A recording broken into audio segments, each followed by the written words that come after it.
Marc 4. Jésus commença de nouveau à enseigner au bord du lac. Autour de lui, la foule s'assembla si nombreuse qu'il dut monter dans un bateau. Il s'y assit.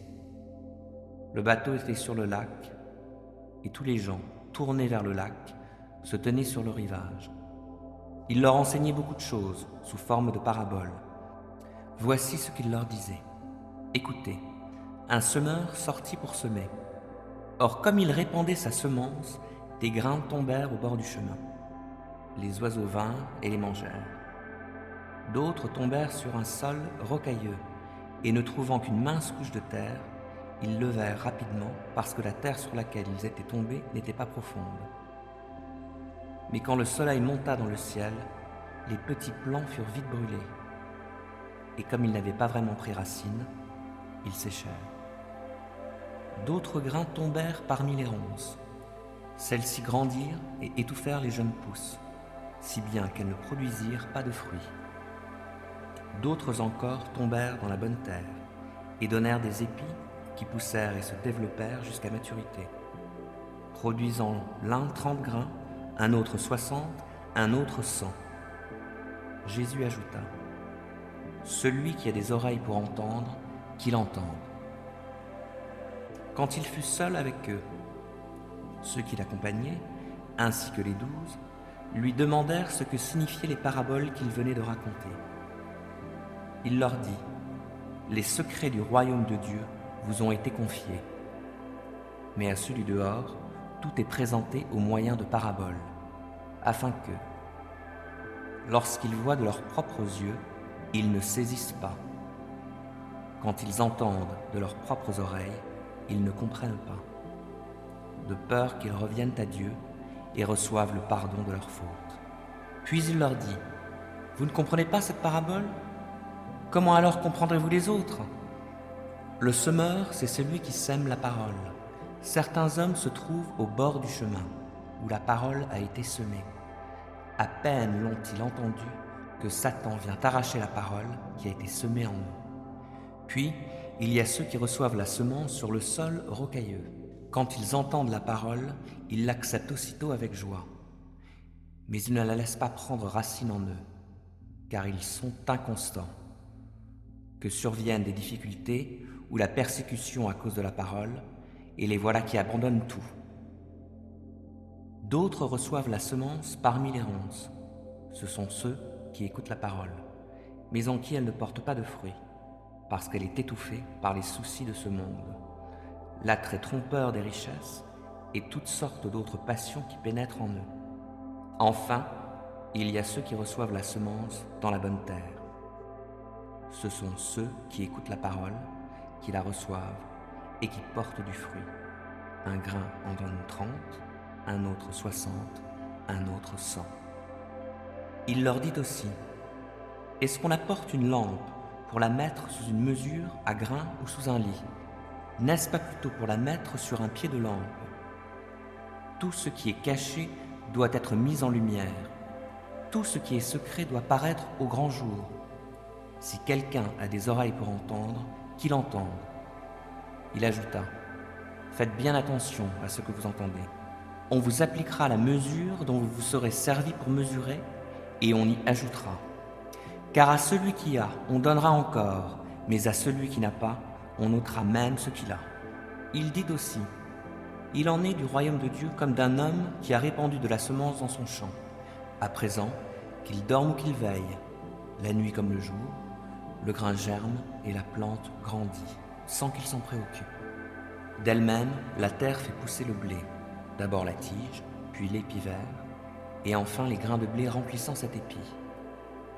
Et lorsque le grain est prêt à être cueilli, l'homme y porte aussitôt la faucille, car la moisson est prête. Il continua en disant : À quoi comparerons-nous le royaume de Dieu ? Par quelle parabole pourrions-nous le présenter ? Il en est de lui comme d'une graine de moutarde. Lorsqu'on la sème dans la terre, c'est la plus petite des semences du monde. Mais, une fois semée, elle pousse et devient plus grande que toutes les plantes du potager. Il y monte des branches si grandes que les oiseaux du ciel peuvent nicher à son ombre. Par beaucoup de paraboles de ce genre, il enseignait la parole de Dieu à ses auditeurs en s'adaptant à ce qu'ils pouvaient comprendre. Il ne leur parlait pas sans se servir de paraboles. Et, lorsqu'il était seul avec ses disciples, il leur expliquait tout. Ce jour-là, quand le soir fut venu, Jésus dit à ses disciples : « Passons de l'autre côté du lac. » Ils laissèrent la foule et emmenèrent Jésus sur le lac, dans le bateau où il se trouvait. D'autres bateaux les accompagnaient. Or, voilà qu'un vent très violent se mit à souffler. Les vagues se jetaient contre le bateau, qui se remplissait d'eau. Lui, à l'arrière, dormait, la tête sur un coussin. Les disciples le réveillèrent et lui crièrent : « Maître, nous sommes perdus, et tu ne t'en soucies pas ?» Il se réveilla, parla sévèrement au vent et ordonna au lac : « Silence, tais-toi !» Le vent tomba et il se fit un grand calme. Puis il dit à ses disciples : « Pourquoi avez-vous si peur ? Vous ne croyez pas encore ?» Mais eux furent saisis d'une grande crainte. Ils se disaient les uns aux autres : « Qui est donc cet homme pour que même le vent et le lac lui obéissent ?»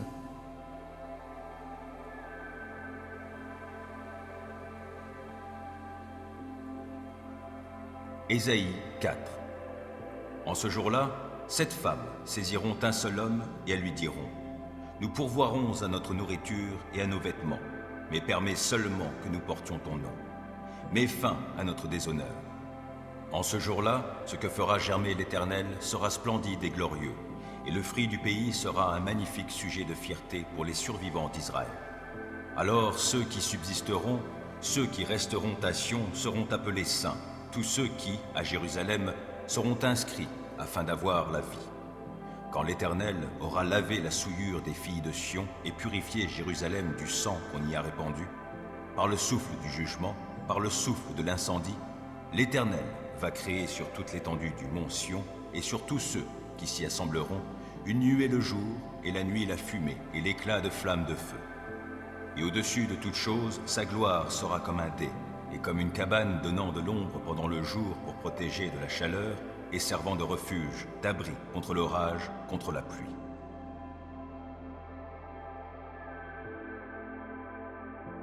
Chapitre 3.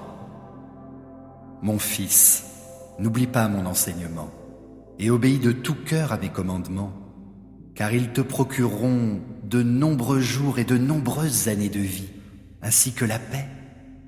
Ne laisse pas la bonté et la fidélité te quitter. Attache-les autour de ton cou, écris-les sur la tablette de ton cœur. Alors tu obtiendras la faveur et la réputation d'être perspicace aux yeux de Dieu et des hommes. Fais confiance à Jéhovah de tout ton cœur et ne te fie pas à ton intelligence. Tiens compte de lui dans tout ce que tu entreprends, et lui, il rendra droit tes sentiers. Ne deviens pas sage à tes propres yeux. Crains Jéhovah et détourne-toi du mal. Cela sera guérison pour ton corps et vigueur pour tes os. Honore Jéhovah avec ce que tu as de meilleur et avec les premiers produits de toutes tes récoltes. Alors tes entrepôts seront pleins à craquer et tes cuves déborderont de vin nouveau. Mon fils, ne rejette pas la correction de Jéhovah et ne prends pas son reproche en horreur, car Jéhovah réprimande ceux qu'il aime, comme un père réprimande un fils qu'il chérit. Heureux l'homme qui trouve la sagesse et l'homme qui acquiert le discernement, car obtenir la sagesse vaut mieux que d'obtenir de l'argent, et l'avoir comme bénéfice vaut mieux que d'avoir de l'or. Elle est plus précieuse que les coraux. Rien de ce que tu désires n'a autant de valeur. Une longue vie est dans sa main droite, la richesse et la gloire sont dans sa main gauche. Ses chemins sont agréables et tous ses sentiers sont paisibles. Elle est un arbre de vie pour ceux qui la saisissent, et on proclamera heureux ceux qui la tiennent ferme. Jéhovah a fondé la terre, avec sagesse. Il a solidement établi le ciel avec discernement. Par sa connaissance, les eaux profondes se sont fendues et le ciel nuageux a ruisselé de rosée. Mon fils, ne les quitte pas des yeux. Conserve la sagesse pratique et la capacité de réflexion. Elles te procureront la vie et seront un collier pour ton cou. Alors, tu marcheras en sécurité sur ton chemin et ton pied ne heurtera rien. Quand tu te coucheras, tu ne ressentiras aucune peur. Quand tu seras couché, ton sommeil sera agréable. Tu ne redouteras aucun événement soudain et terrifiant, ni la tempête qui s'abattra sur les méchants. Car Jéhovah t'insufflera de la confiance. Il préservera ton pied de tout piège. Ne refuse pas de faire du bien à ceux qui en ont besoin si tu peux les aider.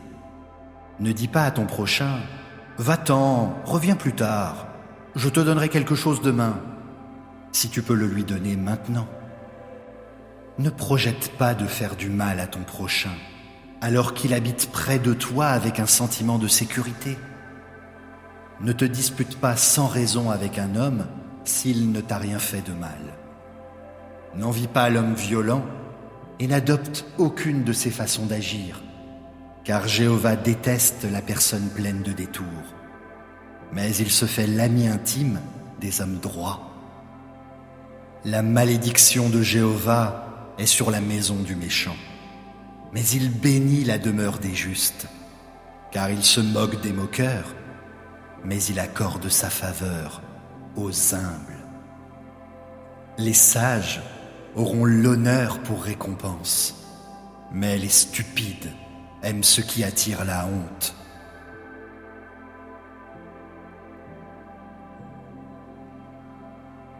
Chapitre 3.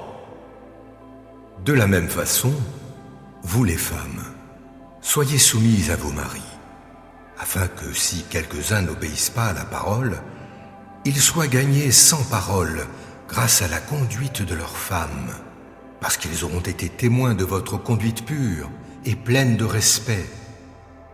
Que votre beauté ne soit pas extérieure, cheveux tressés, ornements en or ou beaux vêtements, mais qu'elle soit la personne intérieure, avec la beauté impérissable d'un esprit doux et paisible, qui est d'une grande valeur aux yeux de Dieu. Car c'est ainsi que se rendaient belles autrefois les femmes saintes qui espéraient en Dieu, elles qui se soumettaient à leur mari, telle Sarah qui obéissait à Abraham et l'appelait Seigneur. Et vous êtes devenues ses filles, à condition de continuer à faire le bien et de ne pas céder à la peur. De la même façon, vous les maris, vivez avec elles en les comprenant. Accordez-leur de l'honneur, comme un vase plus faible, le vase féminin, puisqu'elles aussi sont héritières avec vous de la faveur imméritée de la vie, afin qu'il n'y ait pas d'obstacle à vos prières. Enfin, vous tous, soyez unis dans la même pensée, soyez sensibles à la souffrance des autres, ayez de l'affection fraternelle, une tendre compassion et de l'humilité. Ne rendez pas le mal pour le mal ou l'insulte pour l'insulte. Répondez plutôt par une bénédiction, car c'est à cela que vous avez été appelés, afin que vous puissiez hériter d'une bénédiction. Car celui qui veut aimer la vie et vivre des jours heureux, qu'il préserve sa langue du mal et ses lèvres du langage trompeur, qu'il se détourne du mal et fasse le bien, qu'il cherche la paix et la poursuive. Car les yeux de Jéhovah sont sur les justes et ses oreilles écoutent leurs supplications. Mais le visage de Jéhovah est contre ceux qui font des choses mauvaises. En effet, qui vous fera du mal si vous devenez zélés pour le bien? Et même si vous souffrez pour la justice, vous êtes heureux. Toutefois, n'ayez pas peur de ce qui leur fait peur et ne soyez pas troublés. Mais sanctifiez le Christ comme Seigneur dans vos cœurs, toujours prêt à présenter une défense devant toute personne qui vous demande la raison de votre espérance. Seulement faites-le avec douceur et profond respect. Gardez une bonne conscience afin que, quoi qu'ils disent contre vous, ceux qui vous critiquent soient couverts de honte en raison de votre bonne conduite, celle de disciples de Christ. Car il vaut mieux souffrir parce qu'on fait le bien, si c'est la volonté de Dieu de le permettre, que parce qu'on fait le mal. En effet, Christ est mort une fois pour toutes pour les péchés, injuste pour des injustes, afin de vous conduire à Dieu. Il a été mis à mort dans la chair, mais rendu à la vie dans l'esprit. Et c'est ainsi qu'il est allé prêcher aux esprits en prison, esprits qui autrefois avaient désobéi quand Dieu attendait patiemment à l'époque de Noé, pendant que se construisait l'arche, dans laquelle peu de gens, c'est-à-dire 8 âmes, ont été transportés sains et saufs à travers l'eau. Le baptême qui correspond à cela vous sauve aussi maintenant. Il n'enlève pas la saleté de la chair, mais il constitue la demande faite à Dieu d'une bonne conscience. Et il sauve grâce à la résurrection de Jésus-Christ. Celui-ci est à la droite de Dieu, car il est allé au ciel, et anges, et autorités, et puissances lui ont été soumis.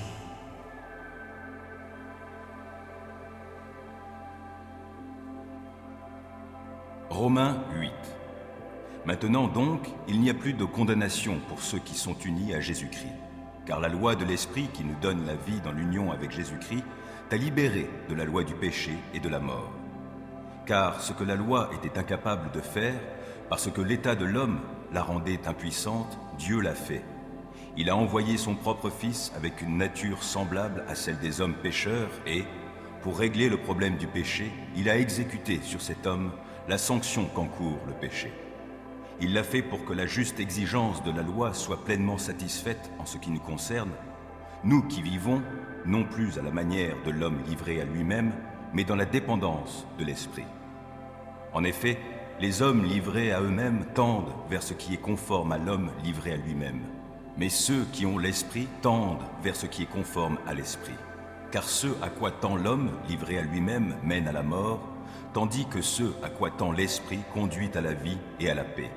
En effet, l'homme livré à lui-même, dans toutes ses tendances, n'est que haine de Dieu. Il ne se soumet pas à la loi de Dieu, car il ne le peut même pas. Les hommes livrés à eux-mêmes sont incapables de plaire à Dieu. Vous, au contraire, vous n'êtes pas livrés à vous-même, mais vous dépendez de l'Esprit, puisque l'Esprit de Dieu habite en vous. Si quelqu'un n'a pas l'Esprit de Christ, il ne lui appartient pas. Or, si Christ est en vous, votre corps reste mortel à cause du péché, mais l'Esprit est source de vie, parce que vous avez été déclarés justes. Et si l'Esprit de celui qui a ressuscité Jésus habite en vous, celui qui a ressuscité Christ rendra aussi la vie à votre corps mortel par son Esprit qui habite en vous. Ainsi donc, frères et sœurs, si nous avons une obligation, ce n'est pas celle de vivre à la manière de l'homme livré à lui-même. Car si vous vivez à la manière de l'homme livré à lui-même, vous mourrez. Mais si, par l'Esprit, vous faites mourir les actes mauvais que vous accomplissez dans votre corps, vous vivrez. Car ceux qui sont conduits par l'Esprit de Dieu sont fils de Dieu. En effet, vous n'avez pas reçu un esprit qui fait de vous des esclaves et vous ramène à la crainte. Non, vous avez reçu l'Esprit en conséquence de votre adoption par Dieu comme ses fils et ses filles. Car c'est par cet Esprit que nous crions « Abba », c'est-à-dire Père. L'Esprit Saint lui-même témoigne à notre esprit que nous sommes enfants de Dieu. Et puisque nous sommes enfants, nous sommes aussi héritiers. Héritiers de Dieu et donc co-héritiers de Christ, puisque nous souffrons avec lui pour avoir part à sa gloire. J'estime d'ailleurs qu'il n'y a aucune commune mesure entre les souffrances de la vie présente et la gloire qui va se révéler en nous. En effet, la création attend, avec un ardent désir, la révélation des fils de Dieu. Car la création tout entière a été réduite à une condition bien dérisoire. Cela ne s'est pas produit de son gré, mais à cause de celui qui l'y a soumise. Il lui a toutefois donné une espérance. c'est que la création elle-même sera délivrée de l'esclavage, de la corruption pour accéder à la liberté que les enfants de Dieu connaîtront dans la gloire. Nous le savons bien, en effet.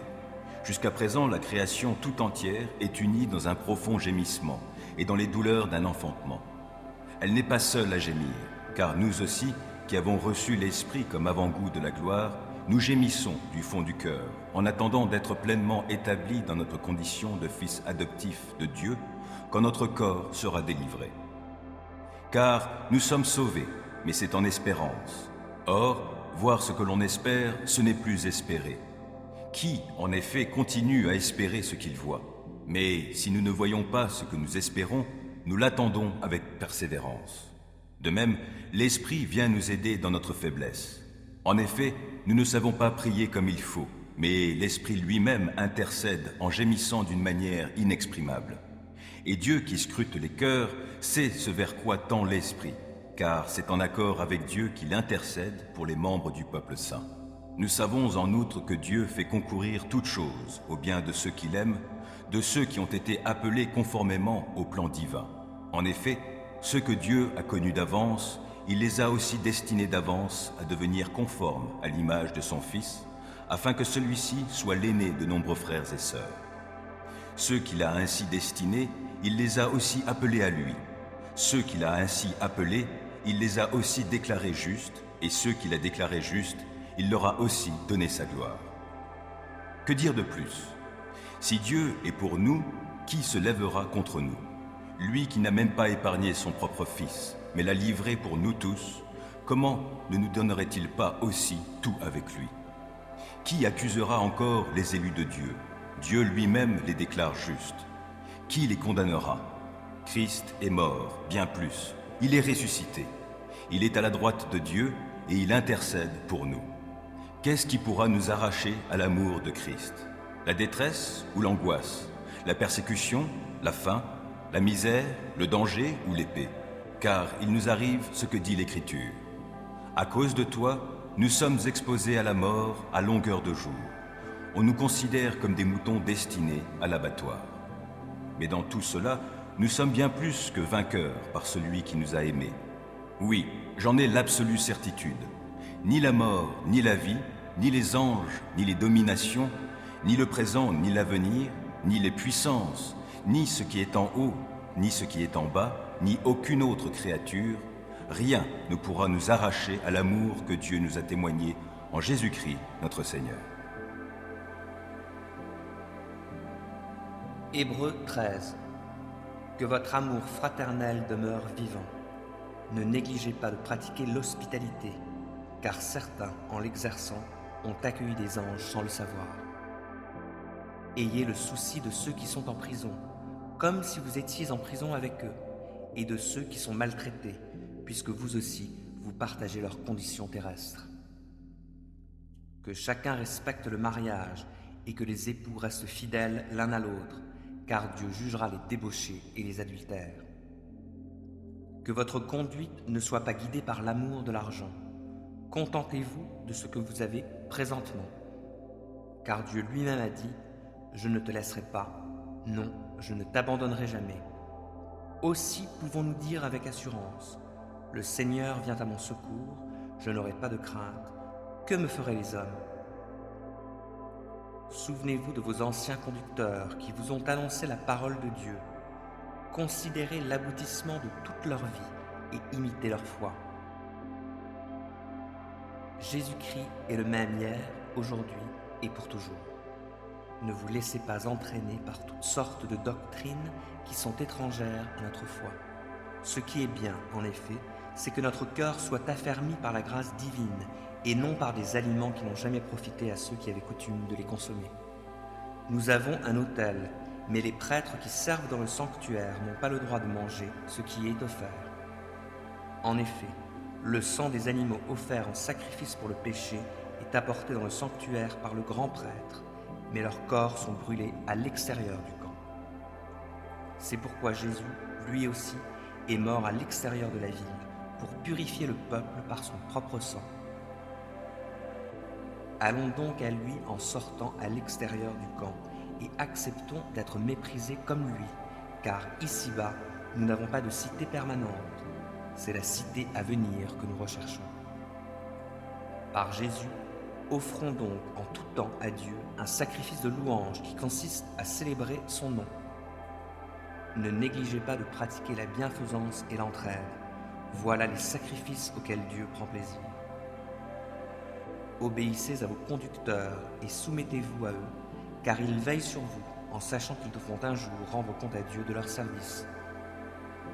Qu'ils puissent ainsi s'acquitter de leurs tâches avec joie, et non pas en gémissant, ce qui ne vous serait d'aucun avantage.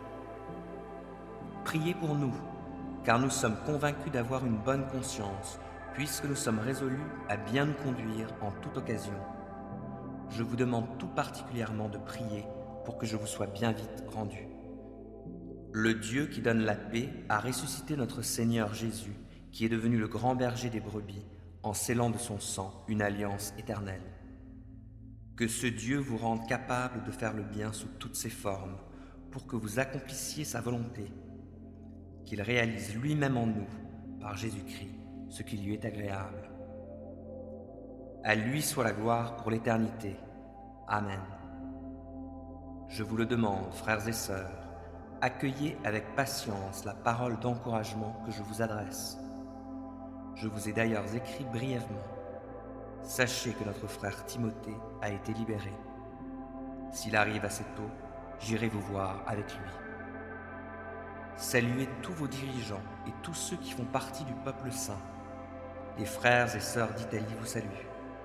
Que la grâce de Dieu vous accompagne tous. Chapitre 43. Maintenant, voici ce que dit Jéhovah, ton Créateur, ô Jacob, celui qui t'a formé, ô Israël. N'aie pas peur, car je t'ai racheté. Je t'ai appelé par ton nom, tu m'appartiens. Quand tu traverseras les eaux, je serai avec toi, et les fleuves ne te submergeront pas. Quand tu marcheras à travers le feu, tu ne seras pas brûlé, et tu ne seras pas roussi par les flammes. Car je suis Jéhovah ton Dieu, le Saint d'Israël, ton Sauveur. J'ai donné l'Égypte en rançon pour toi, l'Éthiopie et Seba en échange de toi. Car tu es devenu précieux à mes yeux, tu as été honoré, et je t'aime. C'est pourquoi je donnerai des humains à ta place, et des nations en échange de ta vie. N'aie pas peur, car je suis avec toi. Je ferai venir ta descendance de l'Est, et je te rassemblerai de l'Ouest. Je dirai au nord, rends-les, et au sud, ne les retiens pas. Fais venir mes fils de loin, et mes filles des extrémités de la terre, tous ceux qui portent mon nom, et que j'ai créés pour ma gloire, ceux que j'ai formés et faits. Faites sortir un peuple qui est aveugle, bien qu'il ait des yeux, et qui est sourd, bien qu'il ait des oreilles. Que toutes les nations se rassemblent en un même lieu, et que les peuples se réunissent. Qui parmi eux peut révéler cela? Peuvent-ils nous faire entendre les premières choses? Qu'ils produisent leurs témoins pour prouver qu'ils ont raison, ou que d'autres entendent et disent « c'est la vérité ». Vous êtes mes témoins, déclare Jéhovah. Oui, mon serviteur que j'ai choisi, afin que vous me connaissiez et ayez foi en moi, et que vous compreniez que je suis le même. Aucun Dieu n'a été formé avant moi, et après moi, il n'y en a pas eu non plus. Moi je suis Jéhovah, et en dehors de moi, il n'y a pas de sauveur. C'est moi qui ai annoncé, qui ai sauvé et qui l'ai fait savoir quand il n'y avait pas de Dieu étranger parmi vous. Vous êtes donc mes témoins, déclare Jéhovah, et moi je suis Dieu.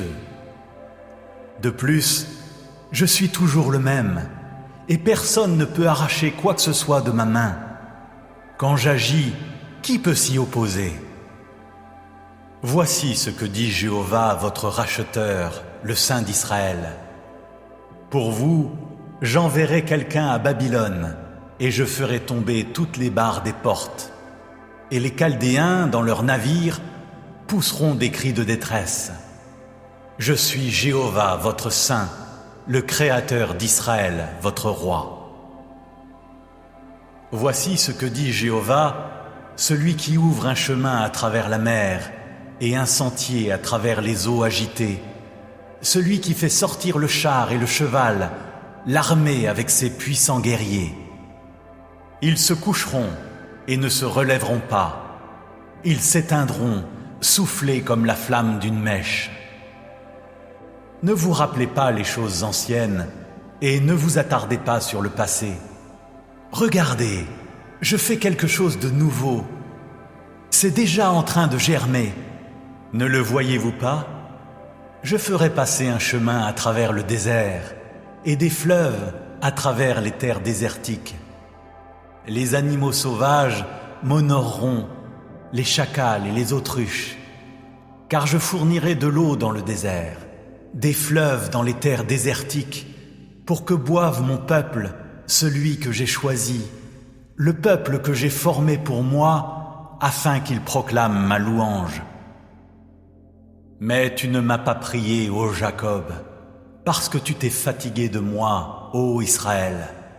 Tu ne m'as pas apporté de moutons pour tes holocaustes, tu ne m'as pas glorifié par tes sacrifices. Je ne t'ai pas obligé à m'apporter un don, ni ne t'ai fatigué en te réclamant de l'oliban. Tu ne m'as pas acheté de canne odorante avec ton argent, et tu ne m'as pas comblé avec la graisse de tes sacrifices. Tu m'as plutôt accablé avec tes péchés et fatigué avec tes fautes. C'est moi qui par égard pour mon nom efface tes transgressions, et je ne me souviendrai pas de tes péchés. Plaidons l'un contre l'autre. Rappelle-moi les faits. Donne ta version pour prouver que tu as raison. Ton premier ancêtre a péché, et tes porte-paroles se sont rebellés contre moi. Je profanerai donc les princes du lieu saint. Je livrerai Jacob à la destruction, et j'exposerai Israël aux insultes.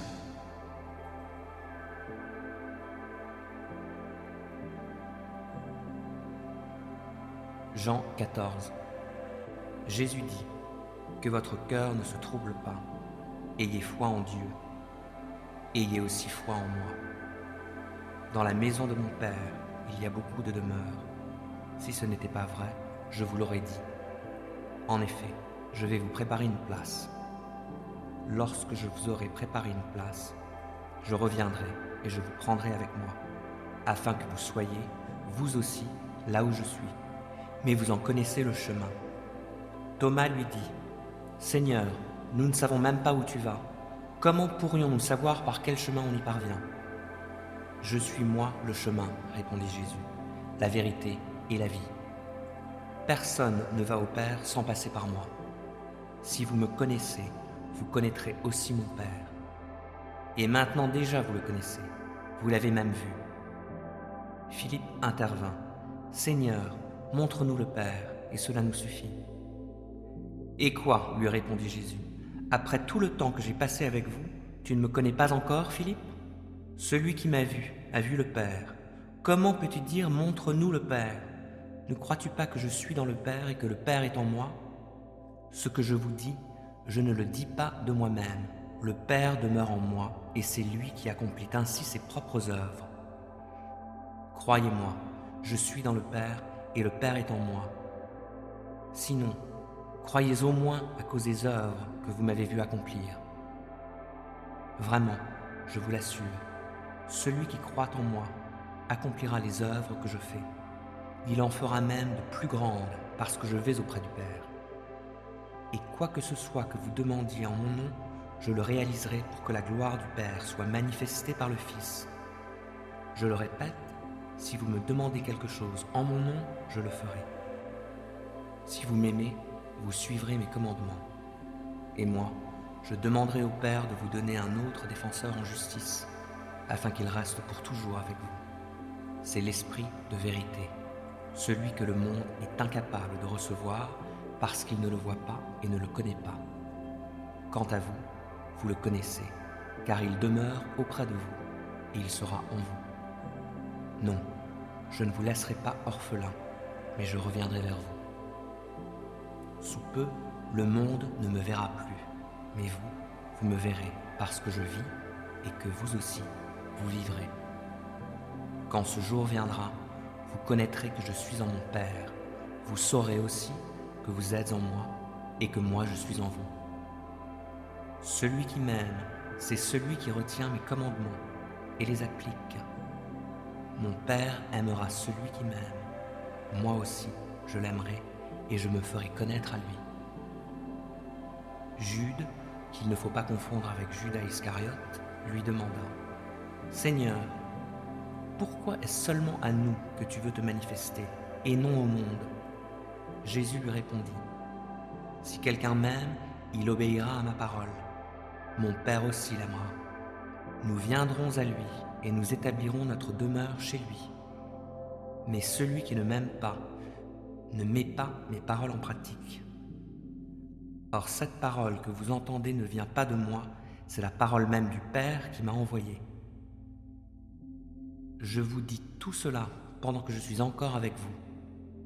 Mais le défenseur en justice, le Saint-Esprit que le Père enverra en mon nom, vous enseignera toutes choses et vous rappellera tout ce que je vous ai dit moi-même. Je pars, mais je vous laisse la paix. C'est ma paix que je vous donne. Je ne vous la donne pas comme le monde la donne. C'est pourquoi ne soyez pas troublés et n'ayez aucune crainte en votre cœur. Vous m'avez entendu dire que je pars, mais aussi que je reviendrai auprès de vous. Si vous m'aimiez, vous seriez heureux de savoir que je vais au Père, car le Père est plus grand que moi. Je vous ai prévenu dès maintenant, avant que ces choses arrivent, pour qu'au jour où elles se produiront, vous croyiez. Désormais, je n'aurai plus guère l'occasion de m'entretenir avec vous, car le dominateur de ce monde vient. Ce n'est pas qu'il ait une prise sur moi, mais il faut que le monde reconnaisse que j'aime le Père et que j'agis conformément à ce qu'il m'a ordonné. Levez-vous, partons d'ici.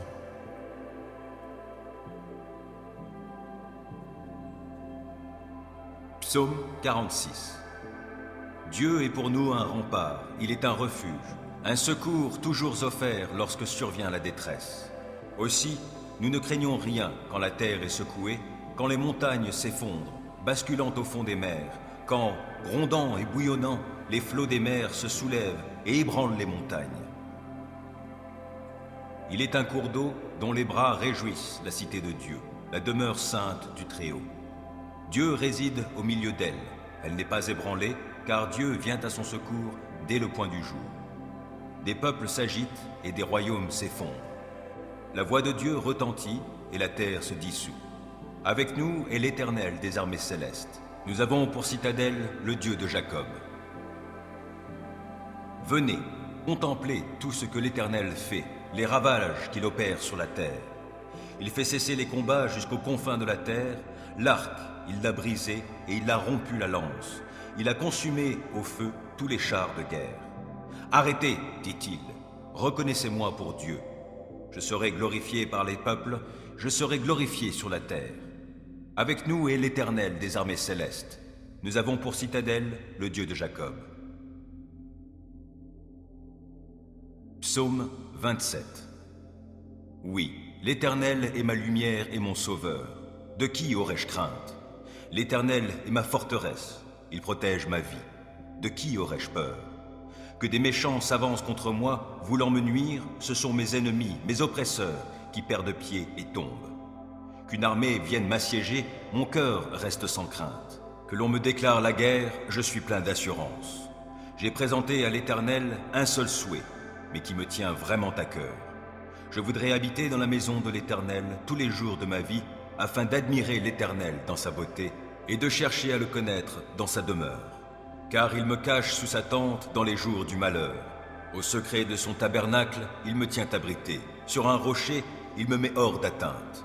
Dès à présent, je peux lever la tête pour dominer mes ennemis autour de moi. J'offrirai dans son tabernacle des sacrifices avec des cris de joie. Je célébrerai l'Éternel par le chant et les instruments. Ô Éternel, écoute mon appel car je t'invoque. accorde-moi la grâce de me répondre. Du fond de mon cœur, je me dis de ta part, tournez-vous vers moi. Oui, c'est vers toi que je me tourne, ô Éternel. Ne te détourne pas de moi et ne repousse pas ton serviteur avec colère. Toi qui m'as secouru, ne me délaisse pas. Ne m'abandonne pas, ô Dieu, toi qui es mon sauveur. Si mon père et ma mère devaient m'abandonner, l'Éternel me recueillerait. Enseigne-moi la voie que tu veux que je suive, ô Éternel, et conduis-moi par un sentier égal, puisque mes ennemis me guettent. Ne m'abandonne pas au désir de mes adversaires lorsque de faux témoins se dressent contre moi, respirant la violence. Que deviendrais-je si je n'avais pas l'assurance d'expérimenter la bonté de l'Éternel au pays des vivants? Attends-toi donc à l'Éternel, sois fort, affermis ton courage, oui, attends-toi à l'Éternel.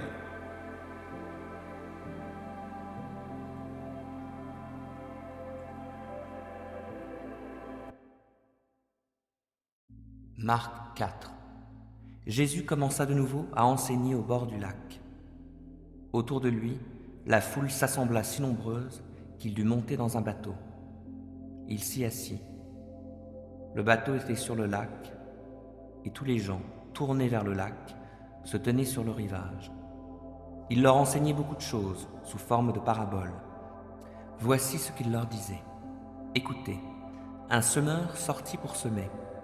Or, comme il répandait sa semence, des grains tombèrent au bord du chemin. Les oiseaux vinrent et les mangèrent. D'autres tombèrent sur un sol rocailleux, et ne trouvant qu'une mince couche de terre, ils levèrent rapidement parce que la terre sur laquelle ils étaient tombés n'était pas profonde. Mais quand le soleil monta dans le ciel, les petits plants furent vite brûlés, et comme ils n'avaient pas vraiment pris racine, ils séchèrent. D'autres grains tombèrent parmi les ronces. Celles-ci grandirent et étouffèrent les jeunes pousses, si bien qu'elles ne produisirent pas de fruits. D'autres encore tombèrent dans la bonne terre et donnèrent des épis qui poussèrent et se développèrent jusqu'à maturité, produisant l'un 30 grains, un autre 60, un autre 100. Jésus ajouta, « Celui qui a des oreilles pour entendre, qu'il entende. » Quand il fut seul avec eux, ceux qui l'accompagnaient, ainsi que les 12, lui demandèrent ce que signifiaient les paraboles qu'il venait de raconter. Il leur dit, « Les secrets du royaume de Dieu vous ont été confiés, mais à ceux du dehors, tout est présenté au moyen de paraboles, afin que, lorsqu'ils voient de leurs propres yeux, ils ne saisissent pas. Quand ils entendent de leurs propres oreilles, ils ne comprennent pas, de peur qu'ils reviennent à Dieu et reçoivent le pardon de leurs fautes. » Puis il leur dit, « Vous ne comprenez pas cette parabole? Comment alors comprendrez-vous les autres? Le semeur, c'est celui qui sème la parole. Certains hommes se trouvent au bord du chemin, où la parole a été semée. À peine l'ont-ils entendu que Satan vient arracher la parole qui a été semée en eux. Puis, il y a ceux qui reçoivent la semence sur le sol rocailleux. Quand ils entendent la parole, ils l'acceptent aussitôt avec joie. Mais ils ne la laissent pas prendre racine en eux, car ils sont inconstants. Que surviennent des difficultés ou la persécution à cause de la parole, et les voilà qui abandonnent tout. D'autres reçoivent la semence parmi les ronces.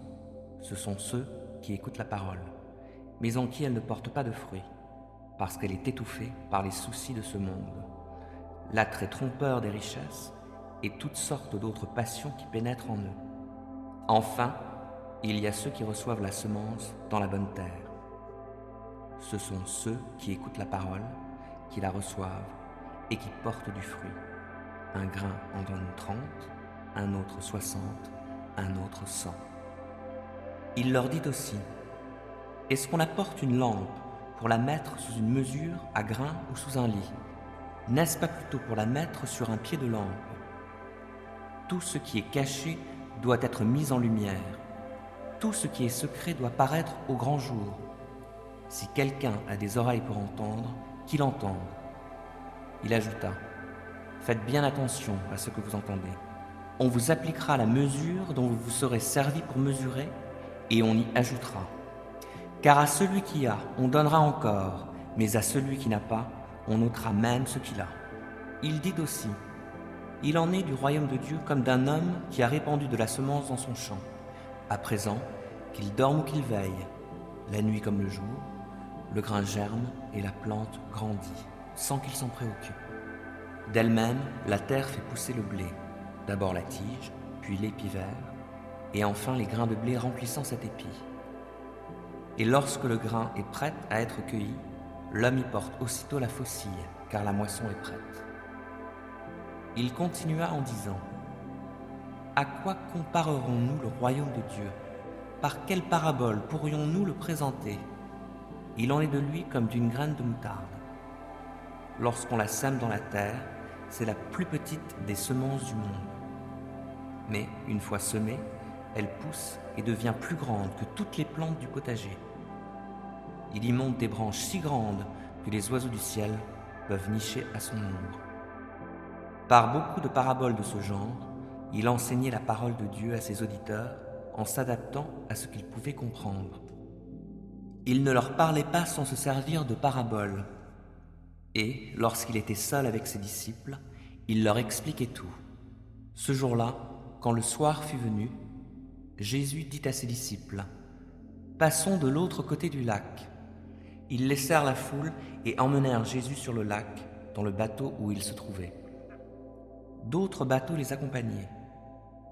Or, voilà qu'un vent très violent se mit à souffler.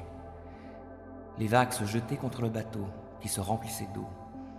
Lui, à l'arrière, dormait, la tête sur un coussin.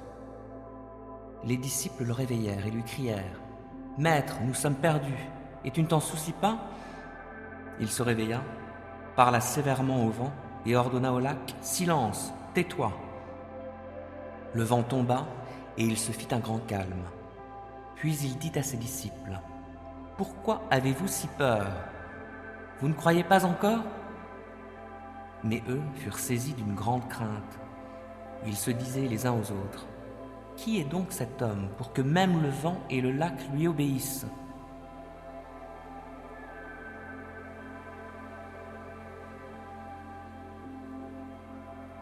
Ésaïe 4.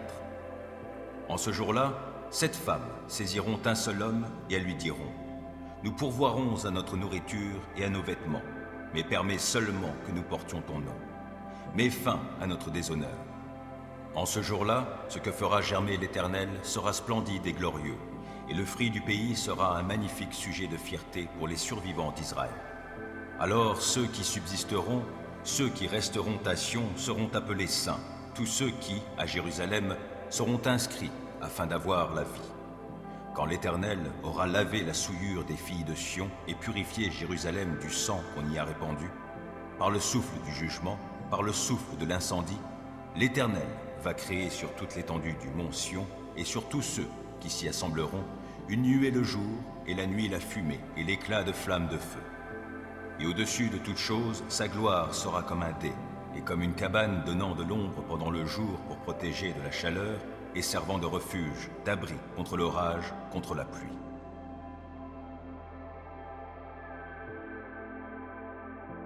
Chapitre 3. Mon fils, n'oublie pas mon enseignement, et obéis de tout cœur à mes commandements, car ils te procureront de nombreux jours et de nombreuses années de vie, ainsi que la paix. Ne laisse pas la bonté et la fidélité te quitter. Attache-les autour de ton cou, écris-les sur la tablette de ton cœur. Alors tu obtiendras la faveur et la réputation d'être perspicace aux yeux de Dieu et des hommes. Fais confiance à Jéhovah de tout ton cœur et ne te fie pas à ton intelligence. Tiens compte de lui dans tout ce que tu entreprends, et lui, il rendra droit tes sentiers. Ne deviens pas sage à tes propres yeux. Crains Jéhovah et détourne-toi du mal. Cela sera guérison pour ton corps et vigueur pour tes os. Honore Jéhovah avec ce que tu as de meilleur et avec les premiers produits de toutes tes récoltes. Alors tes entrepôts seront pleins à craquer et tes cuves déborderont de vin nouveau. Mon fils, ne rejette pas la correction de Jéhovah et ne prends pas son reproche en horreur, car Jéhovah réprimande ceux qu'il aime, comme un père réprimande un fils qu'il chérit. Heureux l'homme qui trouve la sagesse et l'homme qui acquiert le discernement, car obtenir la sagesse vaut mieux que d'obtenir de l'argent, et l'avoir comme bénéfice vaut mieux que d'avoir de l'or. Elle est plus précieuse que les coraux. Rien de ce que tu désires n'a autant de valeur. Une longue vie est dans sa main droite, la richesse et la gloire sont dans sa main gauche. Ses chemins sont agréables et tous ses sentiers sont paisibles. Elle est un arbre de vie pour ceux qui la saisissent, et on proclamera heureux ceux qui la tiennent ferme. Jéhovah a fondé la terre avec sagesse. Il a solidement établi le ciel avec discernement. Par sa connaissance, les eaux profondes se sont fendues et le ciel nuageux a ruisselé de rosée. Mon fils, ne les quitte pas des yeux. Conserve la sagesse pratique et la capacité de réflexion. Elles te procureront la vie et seront un collier pour ton cou. Alors, tu marcheras en sécurité sur ton chemin et ton pied ne heurtera rien. Quand tu te coucheras, tu ne ressentiras aucune peur. Quand tu seras couché, ton sommeil sera agréable. Tu ne redouteras aucun événement soudain et terrifiant, ni la tempête qui s'abattra sur les méchants. Car Jéhovah t'insufflera de la confiance. Il préservera ton pied de tout piège. Ne refuse pas de faire du bien à ceux qui en ont besoin si tu peux les aider. Ne dis pas à ton prochain « Va-t'en, reviens plus tard, je te donnerai quelque chose demain », si tu peux le lui donner maintenant. Ne projette pas de faire du mal à ton prochain, alors qu'il habite près de toi avec un sentiment de sécurité. Ne te dispute pas sans raison avec un homme s'il ne t'a rien fait de mal. N'envie pas l'homme violent et n'adopte aucune de ses façons d'agir, car Jéhovah déteste la personne pleine de détours, mais il se fait l'ami intime des hommes droits. La malédiction de Jéhovah est sur la maison du méchant, mais il bénit la demeure des justes, car il se moque des moqueurs, mais il accorde sa faveur aux humbles. Les sages auront l'honneur pour récompense, mais les stupides aiment ce qui attire la honte.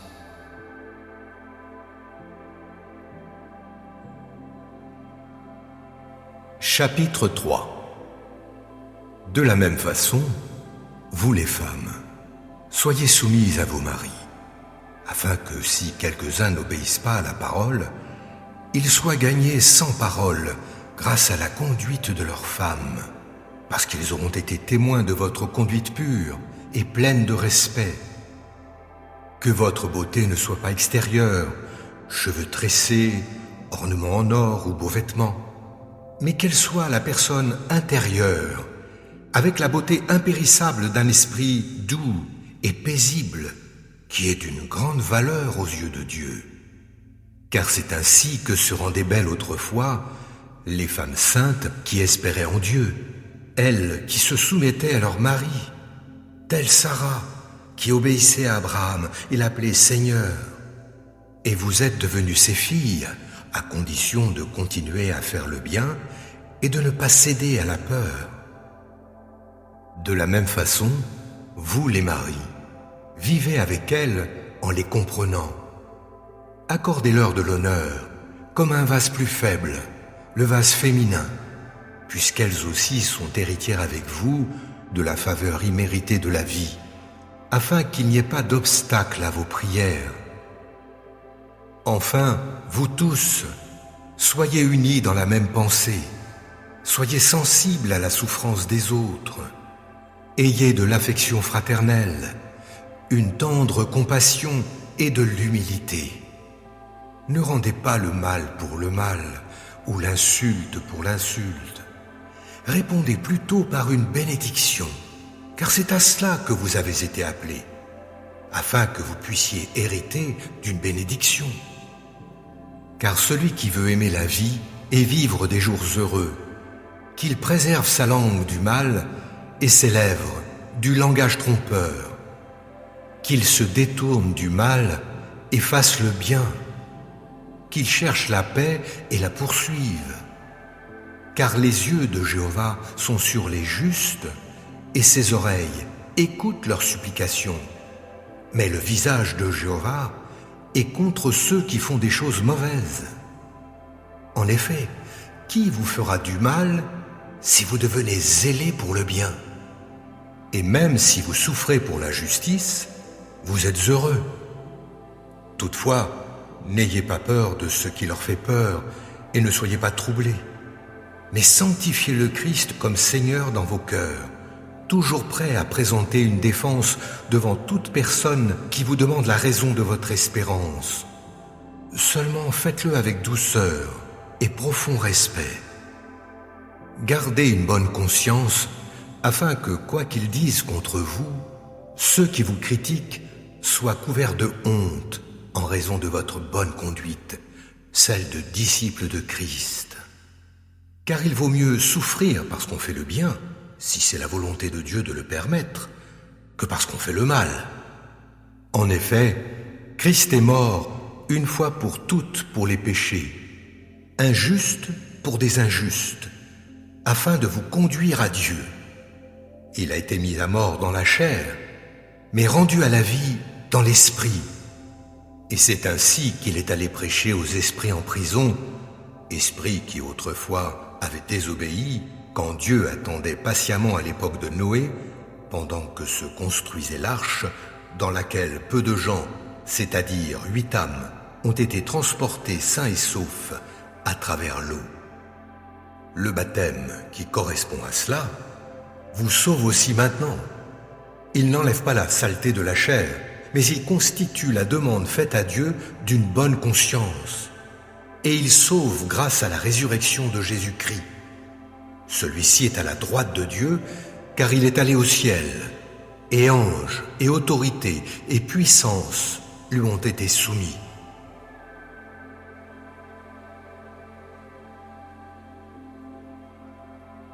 Romains 8. Maintenant donc, il n'y a plus de condamnation pour ceux qui sont unis à Jésus-Christ. Car la loi de l'Esprit qui nous donne la vie dans l'union avec Jésus-Christ t'a libéré de la loi du péché et de la mort. Car ce que la loi était incapable de faire, parce que l'état de l'homme la rendait impuissante, Dieu l'a fait. Il a envoyé son propre Fils avec une nature semblable à celle des hommes pécheurs et, pour régler le problème du péché, il a exécuté sur cet homme la sanction qu'encourt le péché. Il l'a fait pour que la juste exigence de la loi soit pleinement satisfaite en ce qui nous concerne, nous qui vivons, non plus à la manière de l'homme livré à lui-même, mais dans la dépendance de l'Esprit. En effet, les hommes livrés à eux-mêmes tendent vers ce qui est conforme à l'homme livré à lui-même.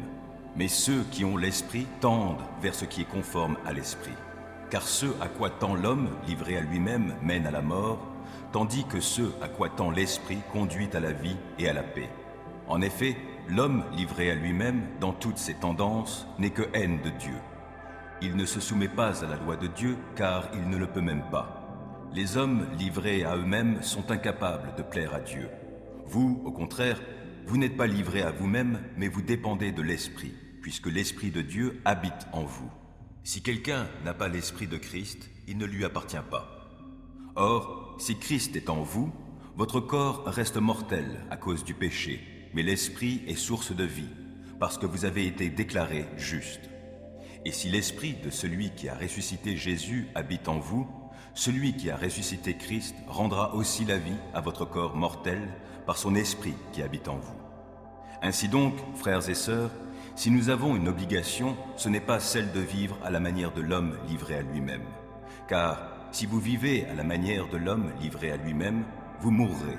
Mais si, par l'Esprit, vous faites mourir les actes mauvais que vous accomplissez dans votre corps, vous vivrez.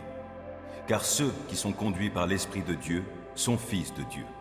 En effet, vous n'avez pas reçu un esprit qui fait de vous des esclaves et vous ramène à la crainte. Non, vous avez reçu l'Esprit en conséquence de votre adoption par Dieu comme ses fils et ses filles. Car c'est par cet Esprit que nous crions « Abba », c'est-à-dire Père. L'Esprit Saint lui-même témoigne à notre esprit que nous sommes enfants de Dieu. Et puisque nous sommes enfants, nous sommes aussi héritiers. Héritiers de Dieu et donc co-héritiers de Christ, puisque nous souffrons avec lui pour avoir part à sa gloire. J'estime d'ailleurs qu'il n'y a aucune commune mesure entre les souffrances de la vie présente et la gloire qui va se révéler en nous. En effet, la création attend, avec un ardent désir, la révélation des fils de Dieu. Car la création tout entière a été réduite à une condition bien dérisoire. Cela ne s'est pas produit de son gré, mais à cause de celui qui l'y a soumise. Il lui a toutefois donné une espérance, c'est que la création elle-même sera délivrée de l'esclavage, de la corruption pour accéder à la liberté que les enfants de Dieu connaîtront dans la gloire. Nous le savons bien, en effet. Jusqu'à présent, la création tout entière est unie dans un profond gémissement et dans les douleurs d'un enfantement. Elle n'est pas seule à gémir, car nous aussi, qui avons reçu l'Esprit comme avant-goût de la gloire, nous gémissons du fond du cœur, en attendant d'être pleinement établis dans notre condition de fils adoptifs de Dieu, quand notre corps sera délivré. Car nous sommes sauvés, mais c'est en espérance. Or, voir ce que l'on espère, ce n'est plus espérer. Qui, en effet, continue à espérer ce qu'il voit? Mais si nous ne voyons pas ce que nous espérons, nous l'attendons avec persévérance. De même, l'Esprit vient nous aider dans notre faiblesse. En effet, nous ne savons pas prier comme il faut, mais l'Esprit lui-même intercède en gémissant d'une manière inexprimable. Et Dieu qui scrute les cœurs sait ce vers quoi tend l'Esprit, car c'est en accord avec Dieu qu'il intercède pour les membres du peuple saint. Nous savons en outre que Dieu fait concourir toutes choses au bien de ceux qu'il aime, de ceux qui ont été appelés conformément au plan divin. En effet, ceux que Dieu a connus d'avance, il les a aussi destinés d'avance à devenir conformes à l'image de son Fils, afin que celui-ci soit l'aîné de nombreux frères et sœurs. Ceux qu'il a ainsi destinés, il les a aussi appelés à lui. Ceux qu'il a ainsi appelés, il les a aussi déclarés justes, et ceux qu'il a déclarés justes, il leur a aussi donné sa gloire. Que dire de plus? Si Dieu est pour nous, qui se lèvera contre nous? Lui qui n'a même pas épargné son propre Fils, mais l'a livré pour nous tous, comment ne nous donnerait-il pas aussi tout avec lui? Qui accusera encore les élus de Dieu? Dieu lui-même les déclare justes. Qui les condamnera? Christ est mort, bien plus. Il est ressuscité. Il est à la droite de Dieu et il intercède pour nous. Qu'est-ce qui pourra nous arracher à l'amour de Christ? La détresse ou l'angoisse? La persécution? La faim? La misère? Le danger ou l'épée? Car il nous arrive ce que dit l'Écriture. À cause de toi, nous sommes exposés à la mort à longueur de jour. On nous considère comme des moutons destinés à l'abattoir. Mais dans tout cela, nous sommes bien plus que vainqueurs par celui qui nous a aimés. Oui, j'en ai l'absolue certitude. Ni la mort, ni la vie, ni les anges, ni les dominations, ni le présent, ni l'avenir, ni les puissances, ni ce qui est en haut, ni ce qui est en bas, ni aucune autre créature, rien ne pourra nous arracher à l'amour que Dieu nous a témoigné en Jésus-Christ, notre Seigneur. Hébreux 13. Que votre amour fraternel demeure vivant. Ne négligez pas de pratiquer l'hospitalité, car certains, en l'exerçant, ont accueilli des anges sans le savoir. Ayez le souci de ceux qui sont en prison, comme si vous étiez en prison avec eux, et de ceux qui sont maltraités, puisque vous aussi, vous partagez leurs conditions terrestres. Que chacun respecte le mariage, et que les époux restent fidèles l'un à l'autre, car Dieu jugera les débauchés et les adultères. Que votre conduite ne soit pas guidée par l'amour de l'argent. Contentez-vous de ce que vous avez présentement. Car Dieu lui-même a dit « Je ne te laisserai pas, non, je ne t'abandonnerai jamais ». Aussi pouvons-nous dire avec assurance « Le Seigneur vient à mon secours, je n'aurai pas de crainte. Que me feraient les hommes ?» Souvenez-vous de vos anciens conducteurs qui vous ont annoncé la parole de Dieu. Considérez l'aboutissement de toute leur vie et imitez leur foi. Jésus-Christ est le même hier, aujourd'hui et pour toujours. Ne vous laissez pas entraîner par toutes sortes de doctrines qui sont étrangères à notre foi. Ce qui est bien, en effet, c'est que notre cœur soit affermi par la grâce divine et non par des aliments qui n'ont jamais profité à ceux qui avaient coutume de les consommer. Nous avons un autel, mais les prêtres qui servent dans le sanctuaire n'ont pas le droit de manger ce qui est offert. En effet, le sang des animaux offerts en sacrifice pour le péché est apporté dans le sanctuaire par le grand prêtre, mais leurs corps sont brûlés à l'extérieur du camp. C'est pourquoi Jésus, lui aussi, est mort à l'extérieur de la ville, pour purifier le peuple par son propre sang. Allons donc à lui en sortant à l'extérieur du camp, et acceptons d'être méprisés comme lui, car ici-bas, nous n'avons pas de cité permanente, c'est la cité à venir que nous recherchons. Par Jésus, offrons donc en tout temps à Dieu un sacrifice de louange qui consiste à célébrer son nom. Ne négligez pas de pratiquer la bienfaisance et l'entraide. Voilà les sacrifices auxquels Dieu prend plaisir. Obéissez à vos conducteurs et soumettez-vous à eux, car ils veillent sur vous, en sachant qu'ils devront un jour rendre compte à Dieu de leur service. Qu'ils puissent ainsi s'acquitter de leurs tâches avec joie, et non pas en gémissant, ce qui ne vous serait d'aucun avantage.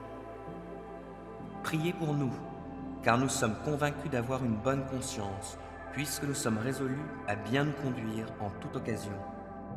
Je vous demande tout particulièrement de prier pour que je vous sois bien vite rendu. Le Dieu qui donne la paix a ressuscité notre Seigneur Jésus, qui est devenu le grand berger des brebis, en scellant de son sang une alliance éternelle. Que ce Dieu vous rende capable de faire le bien sous toutes ses formes, pour que vous accomplissiez sa volonté, qu'il réalise lui-même en nous, par Jésus-Christ, ce qui lui est agréable. À lui soit la gloire pour l'éternité. Amen. Je vous le demande, frères et sœurs, accueillez avec patience la parole d'encouragement que je vous adresse. Je vous ai d'ailleurs écrit brièvement. Sachez que notre frère Timothée a été libéré. S'il arrive assez tôt, j'irai vous voir avec lui. Saluez tous vos dirigeants et tous ceux qui font partie du peuple saint. Les frères et sœurs d'Italie vous saluent. Que la grâce de Dieu vous accompagne tous. Chapitre 43. Maintenant, voici ce que dit Jéhovah, ton Créateur, ô Jacob, celui qui t'a formé, ô Israël. N'aie pas peur, car je t'ai racheté. Je t'ai appelé par ton nom, tu m'appartiens. Quand tu traverseras les eaux, je serai avec toi, et les fleuves ne te submergeront pas. Quand tu marcheras à travers le feu, tu ne seras pas brûlé, et tu ne seras pas roussi par les flammes. Car je suis Jéhovah ton Dieu, le Saint d'Israël, ton Sauveur. J'ai donné l'Égypte en rançon pour toi, l'Éthiopie et Seba en échange de toi. Car tu es devenu précieux à mes yeux, tu as été honoré et je t'aime. C'est pourquoi je donnerai des humains à ta place et des nations en échange de ta vie. N'aie pas peur, car je suis avec toi. Je ferai venir ta descendance de l'Est et je te rassemblerai de l'Ouest. Je dirai au nord, rends-les, et au sud, ne les retiens pas. Fais venir mes fils de loin et mes filles des extrémités de la terre, tous ceux qui portent mon nom et que j'ai créés pour ma gloire, ceux que j'ai formés et faits. Faites sortir un peuple qui est aveugle, bien qu'il ait des yeux, et qui est sourd, bien qu'il ait des oreilles. Que toutes les nations se rassemblent en un même lieu et que les peuples se réunissent. Qui parmi eux peut révéler cela? Peuvent-ils nous faire entendre les premières choses?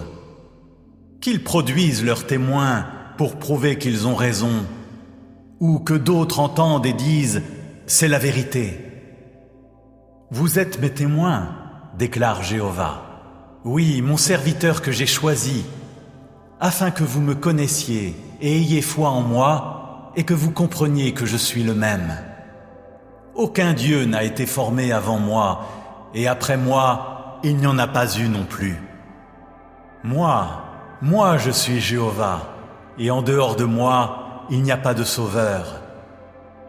C'est moi qui ai annoncé, qui ai sauvé et qui l'ai fait savoir, quand il n'y avait pas de Dieu étranger parmi vous. Vous êtes donc mes témoins, déclare Jéhovah, et moi je suis Dieu. De plus, je suis toujours le même, et personne ne peut arracher quoi que ce soit de ma main. Quand j'agis, qui peut s'y opposer? Voici ce que dit Jéhovah, votre racheteur, le Saint d'Israël. Pour vous, j'enverrai quelqu'un à Babylone, et je ferai tomber toutes les barres des portes.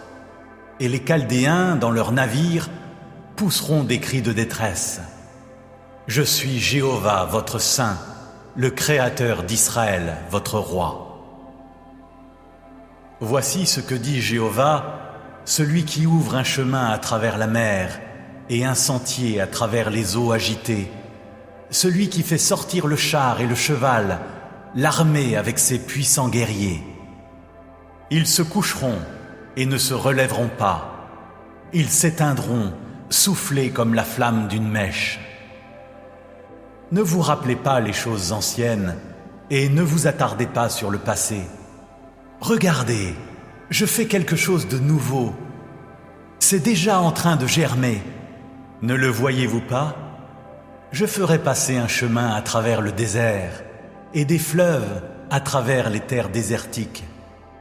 Les animaux sauvages m'honoreront, les chacals et les autruches, car je fournirai de l'eau dans le désert, des fleuves dans les terres désertiques, pour que boive mon peuple, celui que j'ai choisi, le peuple que j'ai formé pour moi, afin qu'il proclame ma louange. Mais tu ne m'as pas prié, ô Jacob, parce que tu t'es fatigué de moi, ô Israël. Tu ne m'as pas apporté de moutons pour tes holocaustes. Tu ne m'as pas glorifié par tes sacrifices. Je ne t'ai pas obligé à m'apporter un don, ni ne t'ai fatigué en te réclamant de l'oliban. Tu ne m'as pas acheté de canne odorante avec ton argent, et tu ne m'as pas comblé avec la graisse de tes sacrifices. Tu m'as plutôt accablé avec tes péchés et fatigué avec tes fautes. C'est moi qui par égard pour mon nom efface tes transgressions, et je ne me souviendrai pas de tes péchés. Plaidons l'un contre l'autre. Rappelle-moi les faits. Donne ta version pour prouver que tu as raison. Ton premier ancêtre a péché, et tes porte-paroles se sont rebellés contre moi. Je profanerai donc les princes du lieu saint. Je livrerai Jacob à la destruction, et j'exposerai Israël aux insultes.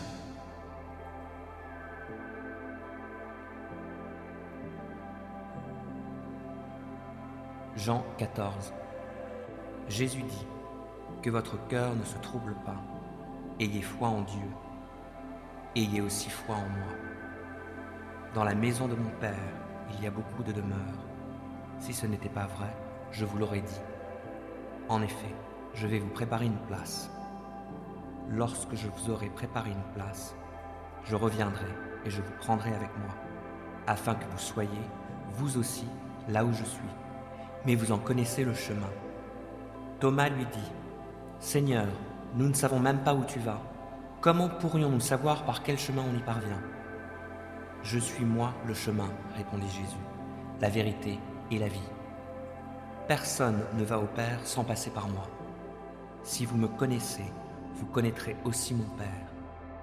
Et maintenant déjà vous le connaissez, vous l'avez même vu. » Philippe intervint. « Seigneur, montre-nous le Père, et cela nous suffit. » « Et quoi, lui répondit Jésus, après tout le temps que j'ai passé avec vous, tu ne me connais pas encore, Philippe?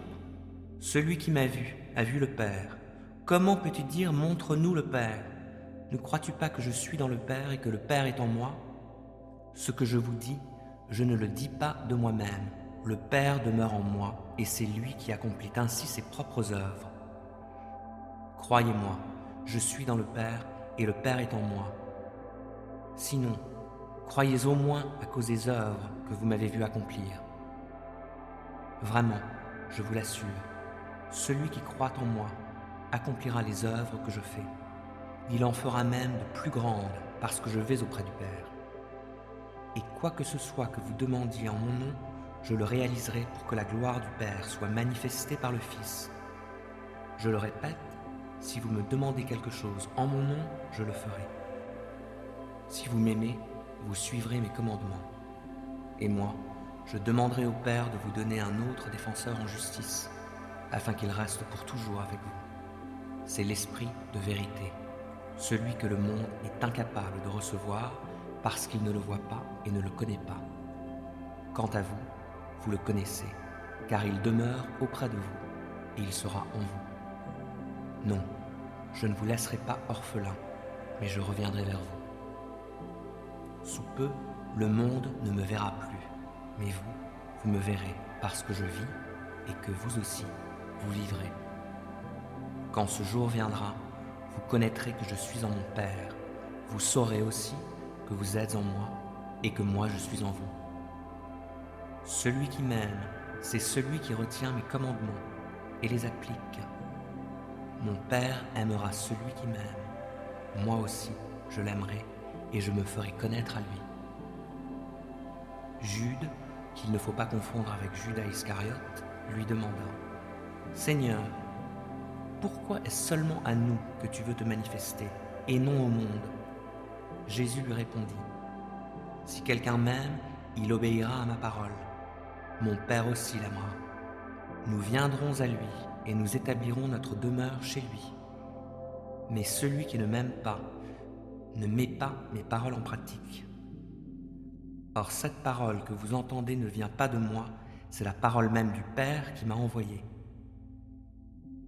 Je vous dis tout cela pendant que je suis encore avec vous.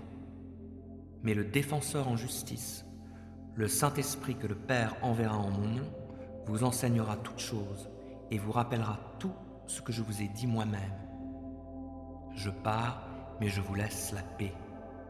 C'est ma paix que je vous donne. Je ne vous la donne pas comme le monde la donne.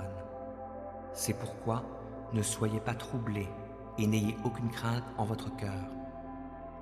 Vous m'avez entendu dire que je pars, mais aussi que je reviendrai auprès de vous. Si vous m'aimiez, vous seriez heureux de savoir que je vais au Père, car le Père est plus grand que moi.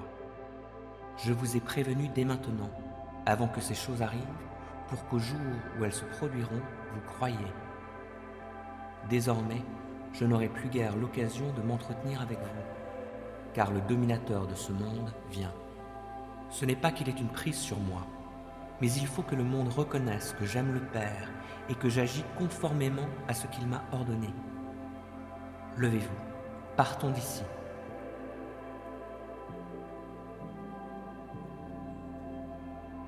Psaume 46. Dieu est pour nous un rempart, il est un refuge, un secours toujours offert lorsque survient la détresse. Aussi, nous ne craignons rien quand la terre est secouée, quand les montagnes s'effondrent, basculant au fond des mers, quand, grondant et bouillonnant, les flots des mers se soulèvent et ébranlent les montagnes.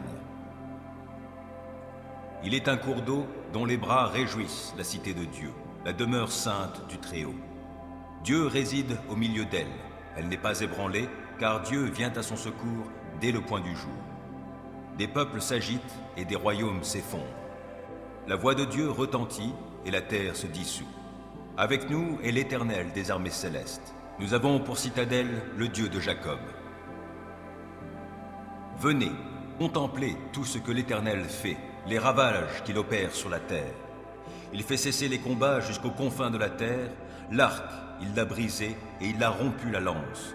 Il a consumé au feu tous les chars de guerre. Arrêtez, dit-il, reconnaissez-moi pour Dieu. Je serai glorifié par les peuples, je serai glorifié sur la terre. Avec nous est l'Éternel des armées célestes. Nous avons pour citadelle le Dieu de Jacob. Psaume 27. Oui, l'Éternel est ma lumière et mon sauveur. De qui aurais-je crainte? L'Éternel est ma forteresse. Il protège ma vie. De qui aurais-je peur? Que des méchants s'avancent contre moi, voulant me nuire, ce sont mes ennemis, mes oppresseurs, qui perdent pied et tombent. Qu'une armée vienne m'assiéger, mon cœur reste sans crainte. Que l'on me déclare la guerre, je suis plein d'assurance. J'ai présenté à l'Éternel un seul souhait, mais qui me tient vraiment à cœur. Je voudrais habiter dans la maison de l'Éternel tous les jours de ma vie, afin d'admirer l'Éternel dans sa beauté et de chercher à le connaître dans sa demeure. Car il me cache sous sa tente dans les jours du malheur. Au secret de son tabernacle, il me tient abrité. Sur un rocher, il me met hors d'atteinte. Dès à présent, je peux lever la tête pour dominer mes ennemis autour de moi. J'offrirai dans son tabernacle des sacrifices avec des cris de joie. Je célébrerai l'Éternel par le chant et les instruments. Ô Éternel, écoute mon appel car je t'invoque. Accorde-moi la grâce de me répondre. Du fond de mon cœur, je me dis de ta part, tournez-vous vers moi. Oui, c'est vers toi que je me tourne, ô Éternel. Ne te détourne pas de moi et ne repousse pas ton serviteur avec colère. Toi qui m'as secouru, ne me délaisse pas. Ne m'abandonne pas, ô Dieu, toi qui es mon sauveur. Si mon père et ma mère devaient m'abandonner, l'Éternel me recueillerait. Enseigne-moi la voie que tu veux que je suive, ô Éternel, et conduis-moi par un sentier égal, puisque mes ennemis me guettent. Ne m'abandonne pas au désir de mes adversaires lorsque de faux témoins se dressent contre moi, respirant la violence. Que deviendrais-je si je n'avais pas l'assurance d'expérimenter la bonté de l'Éternel au pays des vivants? Attends-toi donc à l'Éternel. Sois fort, affermis ton courage. Oui, attends-toi à l'Éternel.